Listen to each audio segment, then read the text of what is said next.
Tonight, the Fed bailout files. The list of where the Fed sent your money over the last few years is epic and shocking. Even more shocking, it was kept a secret until this week. Our next guest, one of the true heroes of the libertarian movement, Congressman Ron Paul, has been pushing for more transparency from the Fed for years. Congressman Paul, welcome back to the show.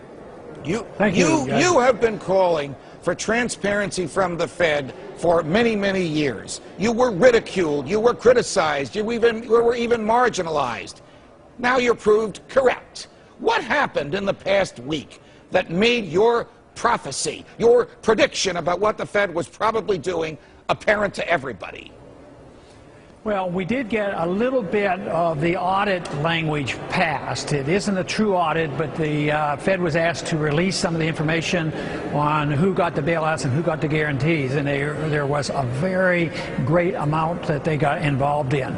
So, but I think what really works is public pressure. I think the people woke up, and the whole fact that we had 320 Democrats and Republicans in the House endorse a full audit meant that the handwriting was on the wall, and the Fed realized they would have to capitulate. It also means the people, if they get upset enough, they will have an effect on the Congress, and the Congress will listen to them, and they put pressure on it. We still have a long way to go. It was great to get that information yesterday, but there's still a lot of international activities that we don't know about. You know, in a way, what we need is some more WikiLeaks on the Federal Reserve. Can you imagine what it'd be like if we had every conversation for the last 10 years with our Federal Reserve people and the Federal Reserve Chairman, with all the other central bankers of the world, and every agreement or quid pro quo that they have?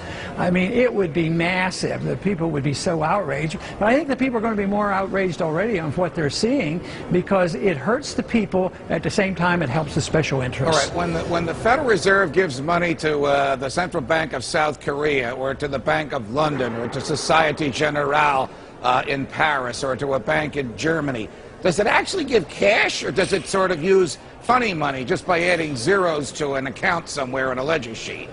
Yes, and we still use the terminology printing money, but there's not much printing of money that's going on.